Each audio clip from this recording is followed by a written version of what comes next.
नमस्कार साथियों, welcome to class again सबकी कक्षा में आप सभी का स्वागत है। साथियों, आज के इस वीडियो में हम लोग चर्चा करने जा रहे हैं एक ऐसे टॉपिक के ऊपर जिसमें आज यानी कि 9 जुलाई 2025 को पूरे बिहार में हंगामा हुआ। हंगामा किस बात का हुआ, आज हम लोग इसी के ऊपर चर्चा करेंगे और साथ में हम लोग ये भी जानेंगे कि क्या कानूनी प्रोविजंस हैं। कल यानी कि 10 जुलाई को इसके ऊपर सुप्रीम कोर्ट में सुनवाई होने वाला है। देखने वाली बात यह रहेगी कि सुप्रीम कोर्ट का क्या फैसला आता है। हालांकि अभी हम लोग बात करें तो मुद्दा यह है कि बिहार में मतदाता सूची की स्क्रीनिंग पर मचे राजनीतिक कोहराम के बीच चुनाव आयोग ने साफ किया है कि यह कवायद देश के हर राज्य में की जाएगी। यानी कि ये स्पेशल स्क्रीनिंग अभी बिहार में शुरू करी गई है और बिहार के बाद जैसे जैसे अलग अलग राज्य में चुनाव होते जाएंगे उस हिसाब से पूरे देश में यानी कि पूरे देश में जो 28 राज्य हैं और बाकी के जो भी केंद्र शासित प्रदेश हैं सभी जगह पर यह स्पेशल स्क्रीनिंग की जाएगी। इसमें घर घर जाकर मतदाताओं की पुष्टि की जाएगी। इसके जरिए इलेक्शन कमीशन ऑफ इंडिया यह सुनिश्चित करना चाहता है कि कोई गैर भारतीय वोटर लिस्ट में ना रहे, यानी कि जो भी भारत के नागरिक नहीं हैं वो वोटर लिस्ट में शामिल ना हो जाए। इस बात को सुनिश्चित करने के लिए ये स्पेशल स्क्रीनिंग करवाई जा रही है इलेक्शन कमीशन ऑफ इंडिया के द्वारा। आयोग के सूत्रों ने बताया कि अगली बारी उन राज्यों की है जहां 2026 में विधानसभा चुनाव होने वाला है। इनमें असम, पश्चिम बंगाल, केरल, तमिलनाडु और पुडुचेरी जैसे राज्य शामिल हैं। बिहार में चुनाव के बाद इन राज्यों में अभियान चलाया जाएगा। इस कवायद की असली परीक्षा असम और पश्चिम बंगाल में होगी। यहाँ बांग्लादेशी घुसपैठियों की मौजूदगी पर पहले से राजनीति गरमाई हुई है। देखने वाली बात यह होगी कि किस तरह से इन राज्यों में कितनी शांति से इन राज्यों में स्पेशल स्क्रीनिंग करवाई जा सकती है। संविधान के अनुच्छेद 326 के तहत वोटर लिस्ट की स्पेशल स्क्रीनिंग बिहार से शुरू की गई है क्योंकि यहाँ जल्द ही चुनाव होने वाले हैं। हर भारतीय नागरिक वोटर लिस्ट में हो और कोई भी गैर भारतीय मतदाता सूची में शामिल ना हो जाए, इस बात को सुनिश्चित करने के लिए ये स्पेशल स्क्रीनिंग करवाई जा रही है। किसी मृतक का नाम सूची में ना हो और जो जहाँ का रहने वाला है वह उसी इलाके का वोटर हो, इस बात को सुनिश्चित करने के लिए ये स्पेशल स्क्रीनिंग करवाई जा रही है और ये जो हमारे भारत के मुख्य चुनाव आयुक्त हैं उसके द्वारा इस तरह के स्टेटमेंट दे करके ये बताया गया। अगले फेज में उत्तर प्रदेश, गुजरात, पंजाब, हिमाचल प्रदेश, गोवा और मणिपुर का नंबर है। यहाँ 2027 में चुनाव है। सूत्रों ने बताया कि 2029 में लोकसभा चुनाव से पहले सभी राज्यों की वोटर लिस्ट की स्क्रीनिंग पूरी कर ली जाएगी।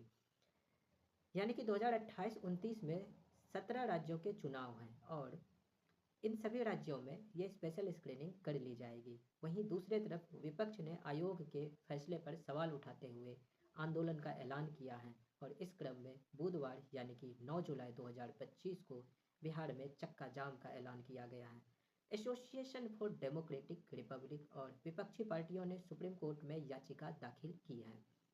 याचिकाकर्ताओं में तर्क दिया गया है कि नागरिकता तय करना आयोग का नहीं, सरकार का काम है। स्क्रीनिंग के लिए आधार कार्ड, राशन कार्ड जैसे दस्तावेज मान्य नहीं है, जबकि बिहार के 90% लोगों के पास यही है। लाखों लोग दूसरे राज्य में जाकर काम करते हैं, यह उनके लिए बड़ी चुनौती है। मामला 10 जुलाई को यानी कि कल इसके ऊपर सुप्रीम कोर्ट में सुनवाई करी जाएगी। स्क्रीनिंग में कुल मिलाकर के 11 दस्तावेज मांगे जा रहे हैं। सरकारी कर्मचारी या पेंशन भोगी की आईडी या पीपीओ, 1 जुलाई 1987 से पहले जारी सरकारी, बैंक, डाकघर, एलआईसी की आईडी, प्रमाण पत्र या दस्तावेज, बर्थ सर्टिफिकेट, पासपोर्ट, बोर्ड या यूनिवर्सिटी का एजुकेशन सर्टिफिकेट, राज्य सरकार का स्थायी निवास प्रमाण पत्र, वन अधिकार सर्टिफिकेट, जाति प्रमाण पत्र, राष्ट्रीय नागरिक रजिस्टर द्वारा जो दस्तावेज हैं जहाँ कहीं भी उपलब्ध होगा वो, पारिवारिक रजिस्टर स्थानीय प्राधिकरण द्वारा जारी और सरकारी मकान या जमीनी आवंटन पत्र।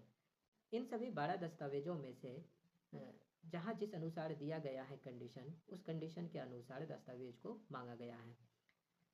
इलेक्शन कमीशन ऑफ इंडिया के मुताबिक बिहार में स्पेशल स्क्रीनिंग के लिए 7.9 करोड़ फॉर्म प्रिंट कराए गए हैं।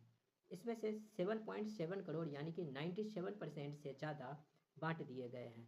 आयोग के 8 जुलाई शाम 6 बजे तक के आंकड़ों के मुताबिक करीब 3.7 करोड़ यानी कि लगभग 47% फॉर्म जमा हो चुके हैं। इनमें से 18.16% फॉर्म ऑनलाइन अपलोड कर दिए गए हैं। फॉर्म जमा करने की आखिरी तारीख 25 जुलाई बताई गई है। स्क्रीनिंग करने के लिए 4 नियम हैं। वोटर का नाम अगर 2003 की लिस्ट में है तो कोई दस्तावेज देने की ज़रूरत नहीं होगी, सिर्फ उन्हें फॉर्म भरना होगा। 1 जुलाई 1987 से पहले जन्मे हुए लोगों को जन्मतिथि या जन्म स्थान प्रमाण देना होगा, यानी कि 1 जुलाई 1987 से पहले जन्म हुआ है तो जन्मतिथि या जन्म स्थान प्रमाण देना होगा। 1 जुलाई 1987 से 2 दिसंबर 2004 के बीच जन्म हुआ तो जन्मतिथि और जन्म स्थान दोनों का प्रमाण देना होगा, और 2 दिसंबर 2004 के बाद जन्मे तो जन्मतिथि, जन्म स्थान का प्रमाण और माता पिता के दस्तावेज देने होंगे। तो इस तरह से ये कुछ नियम बनाया गया है और इन्हीं नियम के विरोध में बिहार में चक्का जाम की घोषणा करी गई है। और अगर हम लोग देखें तो वोटर लिस्ट रिवीजन को लेकर महागठबंधन का बिहार में आज बंद रहा। जगह जगह पर हमें प्रोटेस्ट देखने को मिले, आगजनी देखने को मिले, और इसके साथ में कई ट्रेनें रोक दी गई। 7 शहरों में ट्रेनें रोकी गई, 12 नेशनल हाईवे जाम कर दिए गए, इलेक्शन कमीशन ऑफिस नहीं पहुंच सके। और इस स्ट्राइक में राहुल गांधी जो कि कांग्रेस के नेता हैं और तेजस्वी यादव जो कि राजद के नेता हैं, उनके द्वारा इस स्ट्राइक को लीड किया गया। महागठबंधन ने चुनाव आयोग के वोटर वेरिफिकेशन के विरोध में बंद का आह्वान किया था और इस दौरान कई शहरों में ट्रेनें रोकी गई और जो ऑफिसेस हैं, बसेस हैं, ट्रांसपोर्टेशन सिस्टम सभी को बंद रखा गया। इनकम टैक्स चौराहे से राहुल गांधी, तेजस्वी यादव, दिवांकर भट्टाचार्य एक गाड़ी पर सवार होकर प्रदर्शन करते हुए चुनाव आयोग के ऑफिस के बाहर प्रदर्शन कर रहे थे। तो इस तरह से एक मिला जुला रूप महागठबंधन के इस प्रदर्शन का देखने को मिला। अब आने वाले समय में यानी कि 10 जुलाई को सुप्रीम कोर्ट के द्वारा फैसला लिया जाएगा। फैसला नहीं, सुनवाई है, तो इस सुनवाई में देखते हैं कि क्या फैसला लिया जाता है सुप्रीम कोर्ट के द्वारा। अगर कुछ नया होता है तो हम लोग इसकी चर्चा एक नई वीडियो में कर लेंगे। आज के लिए इस वीडियो में इतना ही। मिलते हैं हम लोग अगली वीडियो में। नमस्कार, जय हिंद।